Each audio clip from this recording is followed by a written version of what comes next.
They called it a correctional facility. But no one came out corrected. On the eastern edge of New York City, just across the water, sits a place so violent, so broken, that even the officers don't stay long. Rikers Island. 13 jails on a 413-acre hellscape. It's supposed to house the accused, not the condemned. But in here, no one asks what you did, only who owns you. Some say the gangs run the cell blocks. Others say the guards do. The truth, they work together. And the price of silence is paid in pills, flesh, and fear. Tonight, you'll step inside one of the most dangerous prison complexes in the United States. You'll follow the story of one man or maybe one woman caught in the web of a system that doesn't just punish it, feeds off itself. Drugs don't just arrive, they're delivered. Sex isn't just a sin, it's currency. And gangs, they're not inmates. They're architects. This isn't about crime and punishment. It's about what happens when punishment becomes its own ecosystem, where right and wrong dissolve into survival. So before you get too comfortable, take a moment to like the video and subscribe, but only if you truly value stories that dig deep into the cracks. Tell us where you're watching from. Let's map the world, one story at a time. Now dim the lights. Maybe turn on a fan for that soft hum of tension. And let me take you to a place where the rules don't apply, where even the innocent can be turned into tools. Let's go inside Rikers. He didn't flinch when the gates slammed shut. He didn't look back through the tinted bus windows. He didn't pray. Because prayers don't echo inside Rikers. His name was Malik Rivera. 28. Bronx-born. Booked for possession with intent, but what he was really guilty of was trusting the wrong person at the wrong party with the wrong duffel bag. He thought he'd be out in 48 hours, maybe arraigned, maybe cut loose. But then came the delay. The missing paperwork. The overworked public defender who forgot his name halfway through their second conversation. And now he was here. Rikers Island. The moment he stepped off the transport van, the heat hit him like a second sentence. Not just from the sun, but from the stairs. From inmates already leaning against the fence like they'd seen his file before he did. A guard barked his number. Didn't ask his name. Didn't tell him what to expect. Just motioned to the yellow line on the concrete and said, "Don't ever step off it unless you're told to." Inside intake, he was stripped, cataloged, and rebranded. Jumpsuit orange, shoes plastic, history irrelevant. But even before his wristband clicked into place, someone had already marked him. A CO with a neck tattoo leaned in, whispering low. "You from 163rd, yeah, I thought so. West Track's gonna want to meet you." Malik didn't answer, because where he came from, silence was safer than the wrong word. But here, silence was also a signal. By day 2, Malik had learned the basics. There were 3 tiers of danger at Rikers, the gang's track ghost line Bloodcrest. They controlled phones, meals movement. The guards, many of whom were ex-gang or worse, current sympathizers. The currency, not money, not cigarettes. But K2 wrapped in legal mail and sex offered in shadowed corners between roll calls. And the 4th tier, the invisible one. The men and women who made all of it possible without ever getting their hands dirty. By day 3, Malik was offered protection. Not for free, not forever. A senior inmate named Dre handed him a bag of chips and said, "These ain't Doritos, fam. You take one, you belong." Malik didn't take it. That night, his pillow was soaked in bleach, his blanket gone. When he told the CO on duty, the man just smiled. "You should have taken the chips. There are 2 kinds of people at Rikers. Those who learn the rules and those who are taught." Malik by now was being taught slowly, brutally, and with no guarantee he'd make it to the midpoint of his case. But what he didn't know yet was that he wasn't the only one learning, because someone was watching him. Not an inmate, not a gang member. A woman, in uniform, with a clipboard. And her smile, it didn't say help. It said investment. Her name was Serena Hall. No one called her Miss Hall. No, ma'am. Just S, short, smooth, clean like a key that had long since found its lock. Serena didn't shout, didn't command, didn't need to threaten. Because when a woman walks down the halls of Rikers wearing spotless shoes and smudge-proof lipstick, every gaze knows to clear the path. Malik noticed her for the first time on day 5. She didn't look directly at him, just passed by.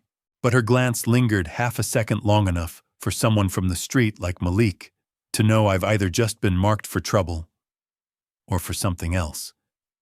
He asked Dre whose, that Dre gave a quick look, swallowed slowly, and said, "The only person here who doesn't need to threaten anyone to get what she wants."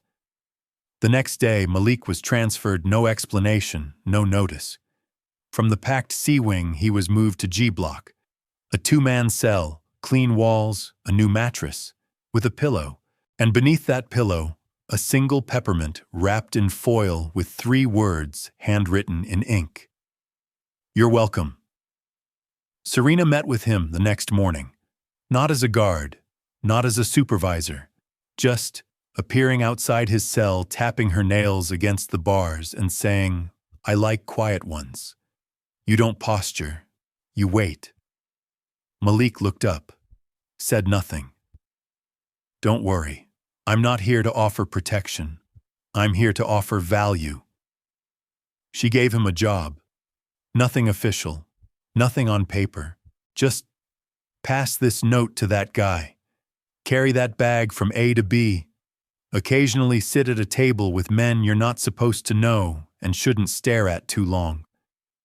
For 3 weeks, no one laid a hand on Malik. His meals were fuller. Warnings came sooner. Dre no longer smiled the way he used to. "I hope you know who you're dealing with. Because in here, worse than gangs, are the ones who smile in uniform." Malik wasn't stupid. He knew he was being brought into a network, but between being hunted and being handed a seat at the table, he chose the second. Everyone does. One night, Serena told him some of the men in here, they sell drugs to stay alive, but the smart ones, they move bodies, not powder. Malik frowned. "You mean people?" She smiled, slow, almost soft. "I mean needs. Flesh is a currency in here. You either trade with it or for it." That line haunted Malik all night. Not because he didn't understand, but because he understood too quickly. At Rikers, dignity doesn't exist, only price tags. And he'd just been appraised by the woman who knew every door could open as long as you nodded at the right moment. In the 4th week, Malik received his first paid assignment. Not in cash, not through his hands. Just a small parcel wrapped in parchment paper placed discreetly on his breakfast tray and sent to the medical ward via the priority route. No label, no name. Just a red-inked symbol drawn on the wrapping, a triangle crossed by a single horizontal line, like an eye that had been intentionally blinded. Malik didn't ask. Not because he wasn't curious, but because at Rikers, the only question that could get you killed was, "What is this?" At the medical wing, the nurse saw the package. Didn't touch it. Just nodded. 3 hours later, a prisoner from that unit was transferred back to G block. Head bandaged, but posture upright, steps firm. No one said anything. No one needed to.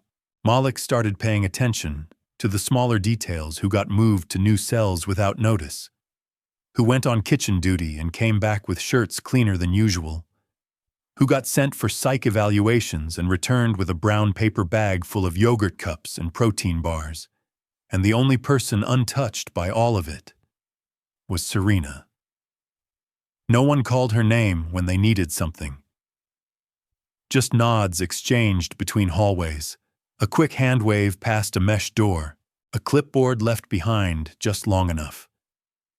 One afternoon, while Malik was sweeping the corridor, Serena paused.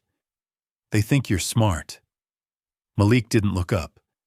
"Am I supposed to be flattered? You're supposed to decide whether you want to stay invisible or become untouchable." She dropped an empty cigarette pack onto the floor, not to smoke, just as a signal. Malik bent to pick it up. Inside was a mini SIM card, its edges already snapped for insertion. He didn't ask, just nodded.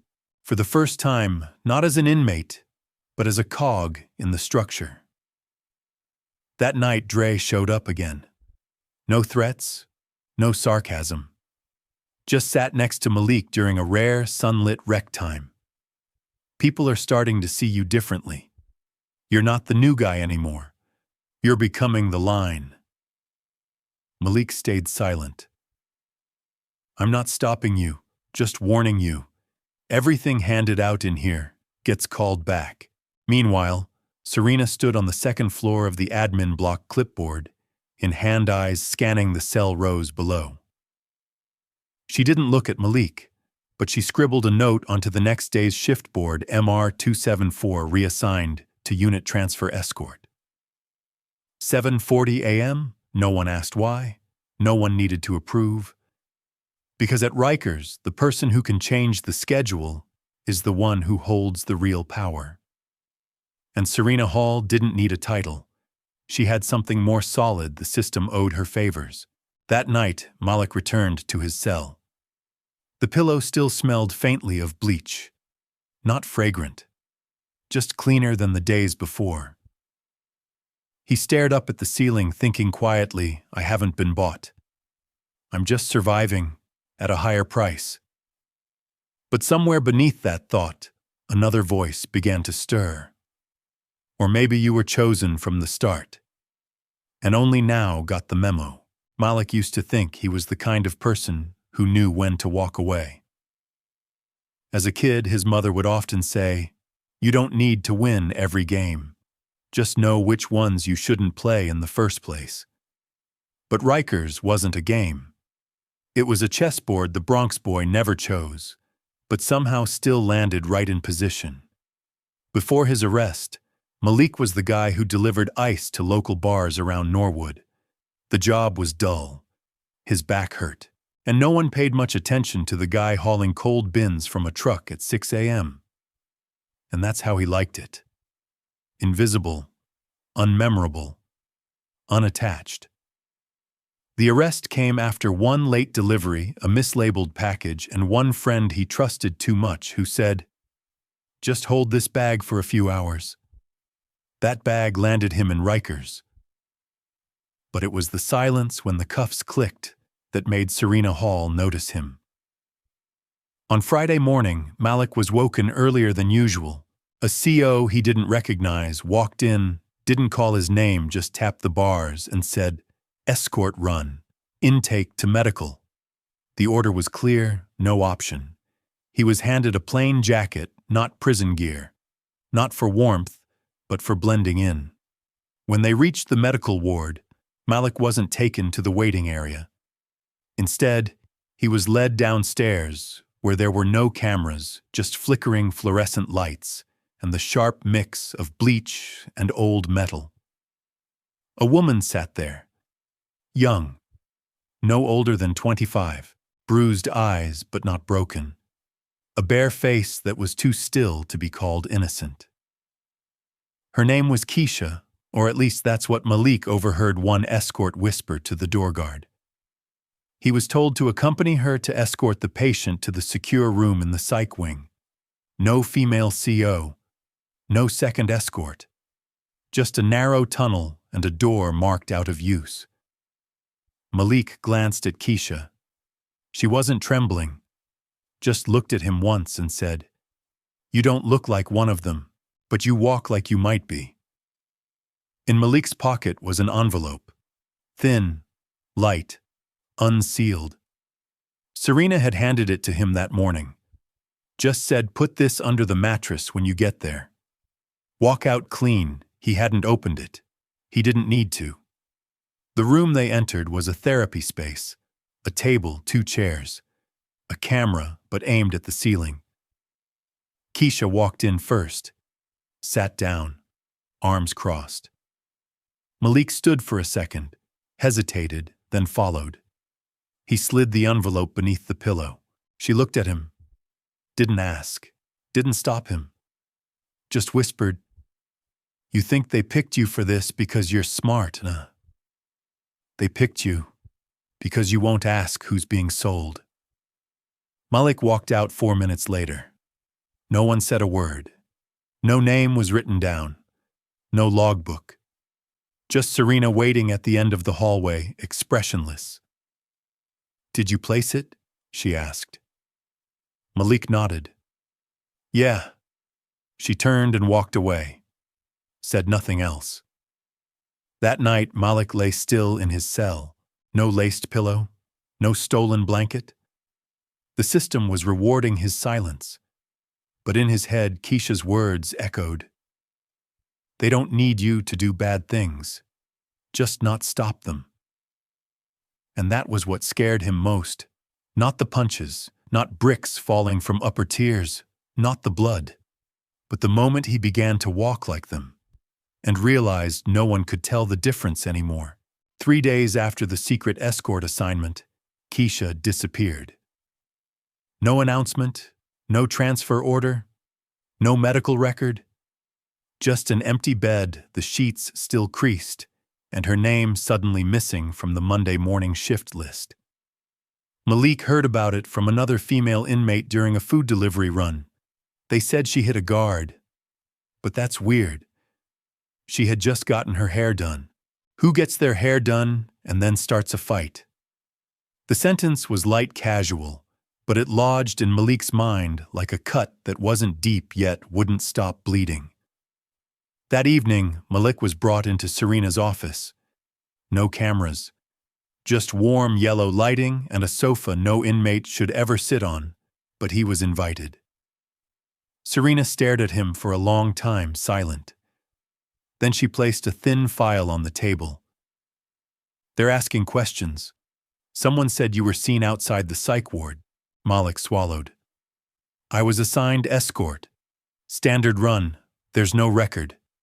She smiled. No accusation, no threat. Just testing comprehension. "You did your part. You didn't touch her. You didn't open the envelope. That's good. That's all that matters." Malik looked at her, then asked, "What happened to her?"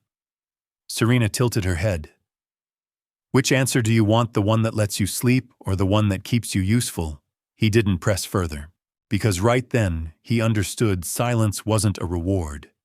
It was the requirement, and he had just passed the first test. The next morning, a young CO named Morrison, newly transferred from another facility, came to escort Malik to a medical check. Walking the hallway, Morrison spoke quietly. "You're Malik, right from G Block, yeah. Did you know Keisha Malik stopped? We met." Why, Morrison glanced around, then said she had a note in her cell. Said if anything happened to her, your name would explain it. That night, Malik lay staring at the ceiling. A soft breeze pushed through the cell door, not cold enough to make him shiver, but just enough to make him feel like he was evaporating piece by piece. No one in the system had forced him to do anything. They just let him stand close enough to the fire that turning away became impossible. And when something finally happened, that proximity became proof. The following day, Serena didn't show up. Instead, a strange man, gray suit, low voice, no badge, walked into the cafeteria while Malik was mopping. The man didn't introduce himself, just handed Malik an envelope and said, "She's on leave. Keep walking the line." Malik took it but didn't open it. He watched the man walk away. A strange feeling crawled up his spine. Not fear, not anger, but the sensation of receiving a message from someone who didn't exist in the system. Malik couldn't sleep. Not because he was afraid of getting jumped. Not because the lights stayed on all night. Not because of the screams from the Eastern isolation block. But because of one question that wouldn't let him go if I didn't lay a hand on it, but I stood right there. Am I cleaner than the one who did? The envelope the stranger handed him days ago still hadn't been opened. Malik hid it beneath the mattress, tucked near the bars where the light couldn't reach. It became a weight silent, but every time he turned in bed, it peeled back another layer in his mind. Keisha's name didn't appear in the infirmary logs. She was erased from all shift rosters. Morrison, the young CO who mentioned her, was reassigned to night duty just 2 days later. No reason. No explanation. Just a structure reshaping itself to protect its own frame. During afternoon roll call, Malik's name was called. Rivera report to staff office. Not the tone of a disciplinary summons. Not an interrogation. When he entered, a woman was already seated, not Serena. This one wore plain clothes, hair tied up, high eyes direct, but her voice was soft enough to make you let your guard down. Mr. Rivera, I'm from the Special Response Oversight Division. We're conducting a closed-door review of inmate movements related to detainee K271. Malik understood instantly. Keisha. The woman turned on a recorder and hit record. Tell me everything you remember from that escort day. He didn't lie, but he didn't tell everything. He chose short declarative sentences I was told to escort her to psych. I placed the envelope. I left the room in under 5 minutes. No emotions, no commentary, just a living report. The woman nodded, then stopped the recording. We're not here to blame inmates, Mr. Rivera, but we're trying to understand how a detainee flagged as vulnerable disappears without triggering any protocol. That word hovered over Malik for the rest of the day. Vulnerable. Serena had never used it. She'd called Keisha a task, a link, a route, never once a person. That night, Malik opened the envelope. Inside was a list. Names, ID numbers, 3 lines of symbols. At the bottom, a handwritten note: escort rotation begins Monday. Be on time. Don't ask. Don't improvise. He flipped the page. Nothing else. Just one faint mark, a red lipstick stain, thin, deliberate, unmistakable. Serena. That night, Malik dreamed. Not the usual nightmare running, falling blood, but something deeper. He stood before a large mirror, but instead of seeing his reflection, he saw a room behind him, where everything was being controlled by someone standing just outside the frame. Malik woke at 3:42 a.m. No alarms, no footsteps, just a feeling like someone had just erased his name from the list of the innocent. And for the first time, he saw that maybe he could still do the right thing, but wasn't sure he'd have enough breath left to survive it. Malik started to notice the eyes. Not the kind that look you in the face, but the kind that watch from behind, vanishing into shadow before you can turn to catch them. 3 nights in a row, someone walked past his cell at 2 a.m. They didn't open the door, didn't say a word. Just the soft click of an electronic lock warming up, a barely audible tick, like a reminder that every door can be opened. It just isn't your turn yet. Then came the messages written in faint pencil taped to the back of his food tray. You think they'll protect you now? We watched you leave that room. If you talk, you'll leave it the same way she did. Keisha. That afternoon during lunch, Serena reappeared. No warning. No familiar glint in her eye. She sat at the farthest table and Malik was brought to her like it had been scheduled. She slid a paper coffee cup across the table. It's colder out there than it looks, huh? Malik didn't touch it. You knew she'd disappear. Serena leaned back, her expression unreadable. I knew she'd become a liability. She stopped following the flow. And in here, you know what happens to water that stops moving. It evaporates, Malik said softly. No, Serena corrected. It rots. She lowered her gaze, locking eyes with him. No flirtation this time, no seduction. Just her voice low and nearly honest, Malik. You don't have to love this. You don't even have to understand it. But if you want to survive it, stop asking about the parts that don't concern you. He looked down at his hands. They weren't trembling, but the sweat under his skin felt like fog seeping into the concrete beneath him. That night, C.O. Morrison slipped him a photo. Grainy, faded, but it was Keisha, lying in a room lit by surgical lights. Eyes open, mouth slightly parted. No blood, just a kind of emptiness that reached beyond the edges of the frame. Morrison whispered. She wasn't supposed to talk, but she did, and now they want to know if you will too. Malik didn't sleep. Not from fear, but because for the first time he was considering speaking. Not to save himself. Not to be a hero. But because if he didn't, then from now on every death would carry his fingerprints, even if he never touched a thing. The next morning he walked to the visitation wing. No one was there waiting. He just stood for a few minutes, staring through the thick glass, whispering to himself, either I disappear, or I do something they'll never forgive. In his hand was a transfer request form. No explanation, just a clean line of text. Inmate fears retribution due to inside knowledge of irregular movement orders. When Serena read the form, she didn't say anything.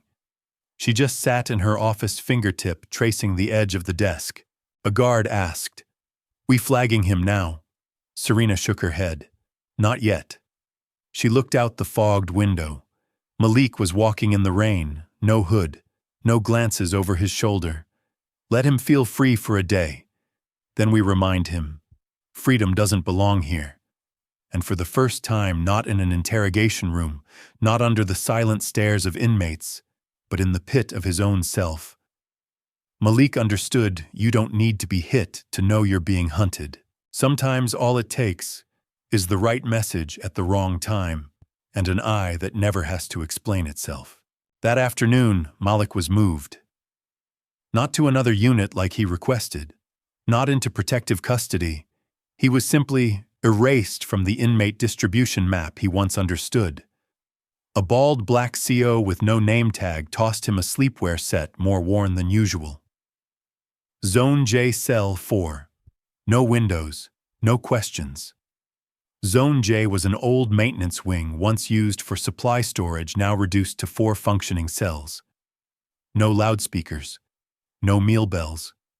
No CO stayed on shift there longer than 6 hours. And more importantly, no one Malik knew had ever been sent there. He walked into his new cell with a strange familiarity that didn't have a name. It wasn't fear, it was programming. Shoes in the back right corner, blade shard hidden under the mattress. Don't lean against the wall until the outlet's been checked. For the next 3 days, no one spoke to him. No one hit him. But nothing felt human anymore.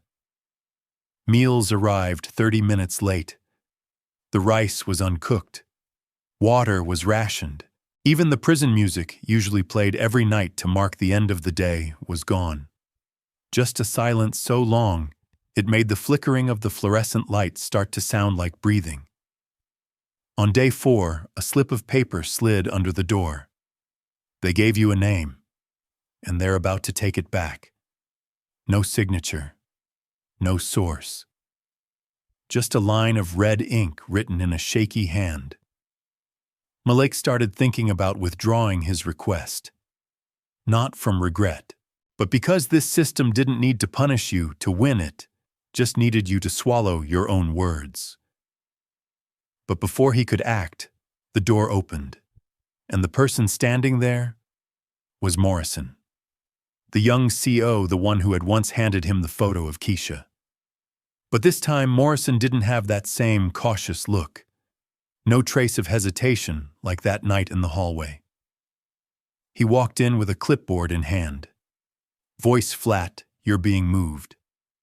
Orders from higher up. Malik stood. He didn't ask.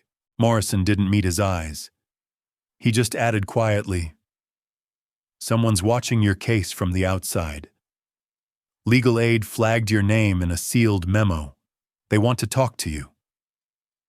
In Malik's mind, everything slowed. He remembered what Keisha once told him.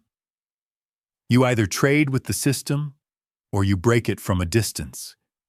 He hadn't thought he'd done anything major.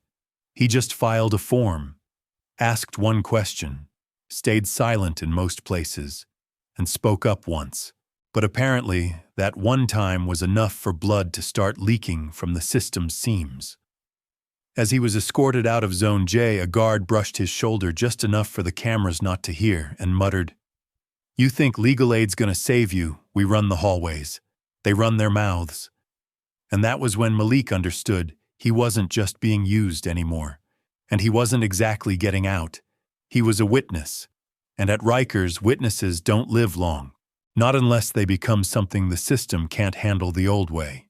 Malik was brought into a room with a two-way mirror. It wasn't an interrogation room. It wasn't a disciplinary unit. It was an internal contact room, the kind reserved for inmates labeled high risk. Smooth gray walls. A single camera tilted high in the corner. No guards inside, only stationed outside listening, but barred from entry.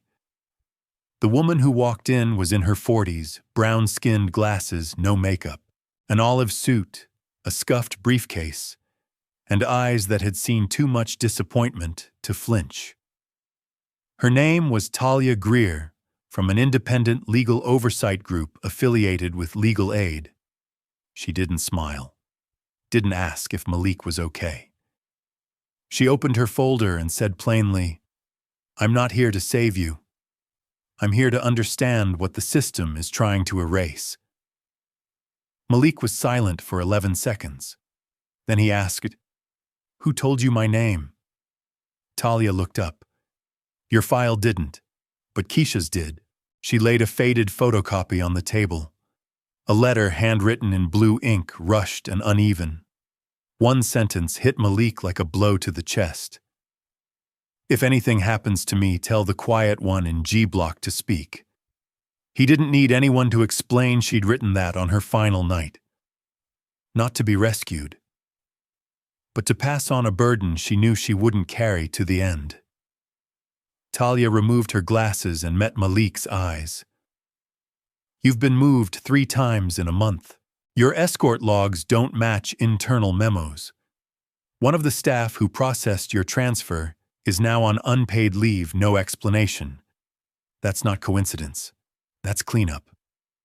Malik nodded, slow but firm. Talia leaned forward, placing a pen on the table. "I can file a whistleblower complaint on your behalf. You won't be named directly. But the moment your name appears in the first affidavit, they'll know." She paused. "You'll never be the quiet one again."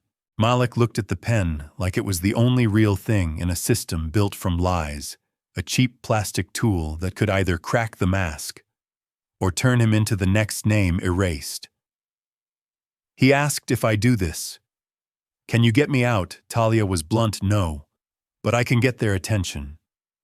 And when people like Serena Hall don't want attention, that's when they start slipping. Malik took the pen. Talia didn't say another word. He signed, his hand steady, no follow-up questions, because he'd realized the price of truth isn't freedom. It's the certainty that if you die, someone will remember your name. On the way back to his unit, he was escorted by a new face, a young female CO with a blank expression. As they reached the stairwell, she turned to him. You talked? Malik didn't answer. She took one step back and whispered, "Then stop sleeping with your back to the wall. They always come from the floor." That night in his cell, the lights didn't come on. A strange noise echoed from beneath the bed. Just rusted plumbing, or a reminder that no wall can protect you once your words are on record. Malik closed his eyes, not to sleep, but to be ready. 3 days after Malik signed the affidavit, nothing happened. No warnings, no summons, no interrogations, just an unusual stillness. Meals arrived on time. The CO shifts stayed the same. The ones who used to look at him with caution now didn't look at all. They ignored him. Malik knew this silence wasn't peace. It was a strategic retreat. Because when a system is wounded, it doesn't flinch immediately. It pauses to locate the leak, then decide how to seal it. That night, he was called to medical under the pretext of routine blood work. Nothing suspicious, except when he walked in, he saw someone he didn't expect, Serena Hall. No longer in uniform, white button-up shirt sleeves casually rolled. No name badge, just a black pen on the desk and a thick file. She didn't smile, didn't bother pretending. "So, you talked." Malik didn't respond. Serena tilted her head, her voice lower than usual, like she was only speaking to him. "You think that makes you free? You think being heard means being safe?" She slid a file across the table. "Every person who filed a complaint from inside this building in the last 10 years. You know how many actually made it to court?" She held up one finger, and he was stabbed 32 times before that. Malik looked at the file, not to read it, just to witness what fear looked like when it was formatted into evidence. He whispered, "So what are you offering?" Serena pulled out a sheet of paper. "Recant. Say your affidavit was made under pressure. Say Morrison coached you. I'll get you transferred to minimum security, 2 years off, maybe parole if you stay quiet long enough." Malik stared at the paper. He had never been this close to freedom.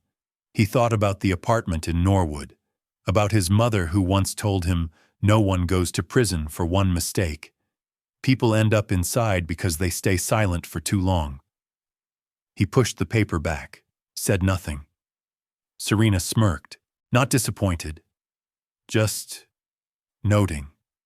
"Then you've made your choice. And so have we." The very next day, the prison phones were shut off for over 6 hours. Meals delayed, yard time canceled.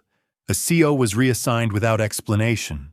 A prisoner from E Block was found unconscious, no transfer record. And an internal resignation letter leaked no name, but one line stood out. This facility no longer functions under the department's definition of controlled environment. Talia Greer called the prison just past midnight. She managed only one sentence to Malik through the isolation window. "The system is flinching, Malik. That means you hit the nerve. Now hold. Just hold." Malik returned to his cell. No blanket, no lights, no mail. Only a single line etched into the bed frame with something sharp: "Tell the truth. But tell it like you're already dead." And maybe that was the only thing keeping him breathing. Not belief, not protection, but the truth too big now to ever be locked up again. Rumors spread faster than light inside Rikers. But this time the whispers didn't come from inmates loitering outside the cells. They came from inside the offices. A CO was reassigned suddenly. A senior supervisor was suspended for failing to uphold witness protection procedures. Cell assignments were shuffled every 48 hours, no explanation given. Small details, scattered signs. But for anyone who's survived long enough in this place, they meant one thing: someone had flipped the switch. The system was beginning to respond. Malik wasn't allowed to leave isolation. It was a protective measure, according to one officer. but no one said what he was being protected from. He began receiving handwritten messages, small scraps of paper wrapped in toilet tissue slipped under his door each morning. I heard what you did. We didn't know we could. I was there when Keisha got pulled. You're the only one they didn't shut down. I want to talk, but not yet. Too many cameras, no signatures, no confirmations. But Malik could feel a new rhythm pulsing through the concrete. Not fear, not the old kind of resistance, but an awareness that silence could speak if placed in the right moment. Talia returned on the 9th day. This time she didn't go through the interview room. She appeared behind the glass and was escorted straight into Malik's holding cell. No mic, no surveillance.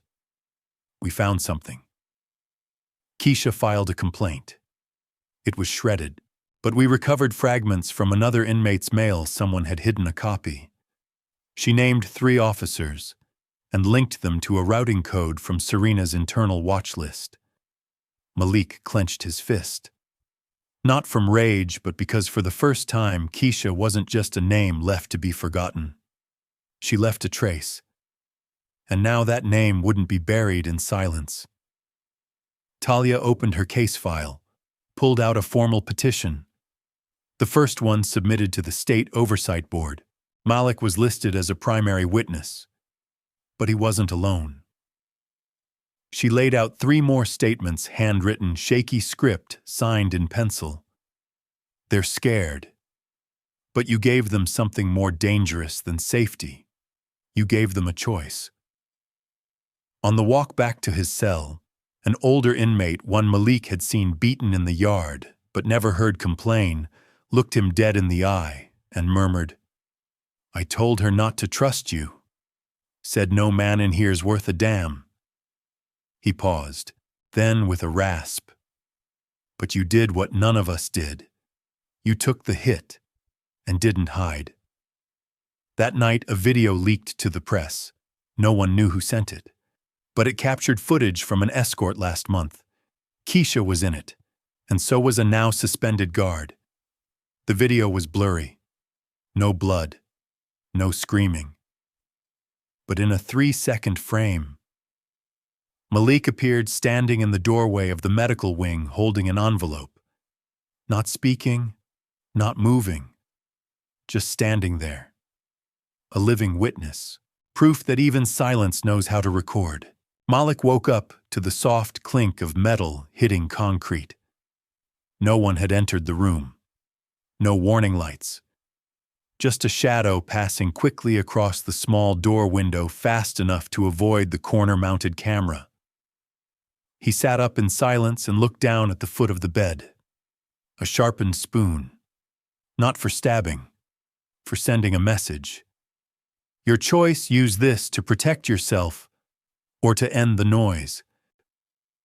3 days after the footage of Malik leaked to the press, things inside Rikers took on a different kind of danger. There were no whispered threats, no sideways glances from COs. The noise had stopped. They had started cleaning up. One of the inmates who'd signed a statement alongside Malik Theo was said to have fallen down the stairs while transporting admin files. No confirmation, no footage, no investigation. Just a short report: internal injury. Declined treatment. The second Arlo was transferred overnight. No notice, no paperwork. No one heard from him again. Talia called back. "They're accelerating. Your affidavit triggered a preliminary oversight probe. They're scared, but scared people don't confess. They cover, fast." Serena never appeared again. Her replacement was a new administrator, polite, bespectacled, called everyone by name like reading off a class roll. And that Malik thought was the most frightening part. When a violent system changes its face, it doesn't change its nature. It just wears a blazer. Malik was sent for a psychological evaluation, this time labeled routine. The nurse asked, "Have you ever considered self-harm?" He smiled, said nothing. Just looked at her through the reflection of the surgical lamp. No. But someone in here is hoping I will. That night his pillow was torn down the middle, the stuffing exposed like the insides of a quiet corpse. No blood, no noise. Just a warning, if you want to sleep, it's best to let the world keep sleeping too. He wrote a letter to Talia. If they kill me, don't bury the story. Tell them I saw it all, from the inside out. And it was never about revenge. It was about proof. Talia responded with just one line. Then you've already won. Now survive it. Around midnight, Morrison returned. He stood outside Malik's cell in silence. Malik didn't look up. Didn't have to. The young CO tapped twice on the metal door. Not to summon, but to remind him they're waiting for a mistake. Don't give it to them. Malik knew. At this point, he wasn't the one making choices. He was the choice the system hadn't accounted for, the one it couldn't process. A man who'd stayed silent too long, and now stood up knowing there might be no one waiting on the other side of the wall. Malik's name was called on a Saturday morning. Normally, Saturdays didn't involve cell transfers, nor legal appointments. But this time his name echoed clearly, slowly over the facility's PA system, like someone wanted everyone to hear it. Like a pawn finally reaching the final square. When the hallway doors slid open, the person waiting behind the intake desk was none other than Serena Hall. No heels, no red lipstick, just dark circles under her eyes, a loose grip on a stack of files, and a look that no longer belonged to someone in power, but to someone worn down by it. They benched me, she said. Said I was too close to an active inquiry. Now they're trying to use me as the fall guy. Malik didn't respond. He just sat back straight. Serena pulled out a slim USB drive and set it on the table between them. Security logs, video dumps, internal routing memos, and names. Not mine. The ones who made this place what it is. Malik stared at the tiny device like it weighed as much as the entire prison. He whispered, "Why now?" Serena didn't look at him. Her voice came slowly. Because once the system is done with you, it comes for the ones who helped build it. And I was always just useful, not untouchable. Malik picked up the USB, slipped it into the pocket of his inmate uniform, said nothing. Thank you was a word too hollow for either of them by now. Serena stopped him as he stood. This doesn't redeem me. I know that. But maybe it gets you out, or maybe it gets them noticed. Either way, someone's finally watching. Back in his cell, Malik didn't open anything, didn't check the files. He just took an old envelope, the kind that once carried things no one wanted to read, and wrote one line on the back, "I am no longer anonymous." That afternoon, Morrison returned no longer in uniform. A dark t-shirt, tired eyes holding an old report folder. He slid it through the bars and spoke quietly. "You're in the review package. Transfer to protective custody is approved. External interview scheduled in 72 hours. Malik gripped the folder. The words looked like 1,000 others he'd seen in his life. But at the bottom corner, bolded for the first time, was his name. Not for a charge, but as a witness. That night, Malik wrote a letter. Not to Talia, not to the press, but to someone he had never seen face to face, someone who once spoke through steel fencing. I want to talk, but not yet. Too many cameras. He wrote, the lights don't blink the same way anymore. The walls aren't quieter, they're waiting. I don't know if this ends with freedom. I just know it won't end in silence. As Malik folded the letter, rain began tapping against the tin roof of his cell. Not loud, not rushed, just the first sound in weeks that didn't come with a threat. A breath, a distant bell, as if something was finally about to change. Malik didn't sleep. He didn't dream. He just lay there, eyes open, listening to the rain tapping against the air vent. Each drop, steady, slow, felt like it was counting down the time left before the system delivered its final blow. At 3:19 a.m., the power went out. No alarms, no system error lights. Just a faint click, the sound of a door opening, one that no one was supposed to pass through at that hour. Malik jumped up, standing close to the cell door. He couldn't see anything, but he knew when the power cuts at Rikers, it's not for maintenance, it's to erase evidence. Footsteps echoed down the hallway. 3 people, heavy, in sync, silent. Malik grabbed the USB drive hidden beneath his mattress. He wrapped it tightly in a glove and shoved it into the toilet tank, untouched, uninspected for weeks. Then he turned and stood still. The emergency lights flicked on red, blinking, just enough to register on the hidden corner camera. Not enough to see faces. The door opened.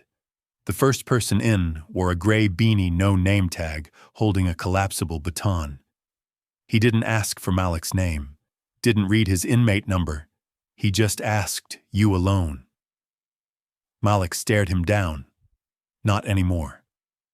The second one moved behind him, gloved hands, covered grip. Malik didn't flinch. He only said, "It's already out. You're too late." The third man standing at the door paused. He didn't raise a weapon. He simply picked up his radio and said into it, "Cancel. He's been flagged for external counsel. Do not proceed." Everything froze for 3 seconds, tense like a wire about to snap. Then the man with the beanie lowered his baton, growled under his breath, clearly displeased with the order. "You just bought time, inmate, not salvation." The door slammed shut, louder than usual, a promise, a warning. The next morning, Morrison returned, holding a fresh case folder. He tossed Malik a small Ziploc bag. Inside was the USB, still intact, still dry. Morrison spoke quietly. "If I hadn't pulled your case at 3:10, you wouldn't be here. And if you ever name me, you and I are both gone." Malik nodded. "I won't. You better not. Because you're walking out of here soon, and I've still got 6 more years to serve." That afternoon, Talia called back. Her voice trembled unlike usual. "They approved the transfer. You're moving to external custody pending testimony, but you've got 1 shot. If anything delays it, they might say you vanished." Malik understood. He had no time left. No way back. Only one path forward: step outside and carry the truth in whatever form it could survive. He retrieved the USB, wrapped it in a cloth, tucked it into his left shoe. Then he sat down. Quiet. And for the first time in weeks, he spoke out loud, just for himself. "If I live through this, I'll make sure they never forget what they built." Malik was taken out of his cell at 4:07 a.m. No sirens, no floodlights. Just a silence so thick every footstep echoed like a farewell. No other inmates were moved. No guards exchanged a word. Just Morrison in plain clothes, hands in his pockets, gazed distant like he'd never known Malik. But as they passed through the security checkpoint, he spoke quietly without turning his head. "They want this quiet.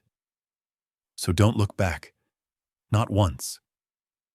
Malik nodded, because deep down he knew everything behind him now was a memory with claws. And everything ahead wasn't an open path, just one that hadn't been locked yet. At the external transport area, a white van was already waiting. No license plate, no logo. Just a woman in civilian clothes reading a newspaper by the door. She didn't look at Malik, just spoke 3 words as he approached USB. Still intact. He nodded. Left shoe. She opened the door. No invitation. Inside the van, everything was colder than he expected. Not from the AC, but from the air itself. The kind of cold that exists in places sealed off from normal life. Malik was handed a paper bag, jeans, a black t-shirt, second-hand shoes. No ID, no phone. The woman turned to him. When you testify, you'll be referred to as Witness Zeta 8 and you'll be transferred to a pre-hearing unit off record. You'll be alone. That's the safest we can offer. He changed clothes, asked no questions. Not about the timeline, not about the future. Because the only thing he wanted to know was whether his story would still exist beyond that gate. As the van pulled away, Malik looked into the rearview mirror, for the first time and the last. Rikers faded into the early morning light. No sirens, no dreams, just a block of concrete still standing holding everything he couldn't take with him. He closed his eyes. His hands tightened, not around the USB, but around the only thing that felt real, the choice to survive or to witness to the very end. At the first intersection, the woman said, "You're free to talk now." Malik didn't speak right away. He just exhaled, slowly opened his eyes and whispered, "I saw everything. From the pills, to the trades, to the women no one asked about. I saw the silences, and now they'll have to hear them too."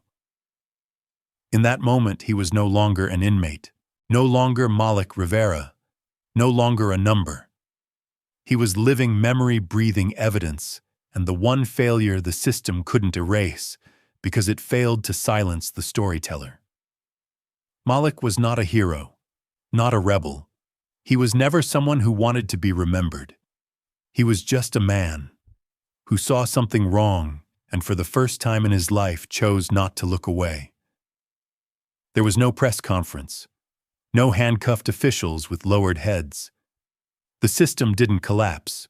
It stayed standing, built from concrete paperwork and the silence of hundreds who once believed that surviving mattered more than speaking up. But one person once stepped through that fear. And sometimes that's enough. Because not everyone needs to carry a weapon or hold the evidence. Some people just need to survive long enough to tell the story. If you've ever thought the truth would speak for itself, remember the truth has no voice. It borrows one from those brave enough not to stay silent. And if you're still reading this, maybe you've already heard that voice. If you've made it this far, thank you. Some stories aren't meant to go viral. They're meant to stay with you. If this one did, let us know below. And if you're ready for more voices from behind the silence, subscribe. We'll keep telling them until no one else has to. Because what makes a prison unbreakable isn't its walls. It's how many stories it buries before someone dares to speak.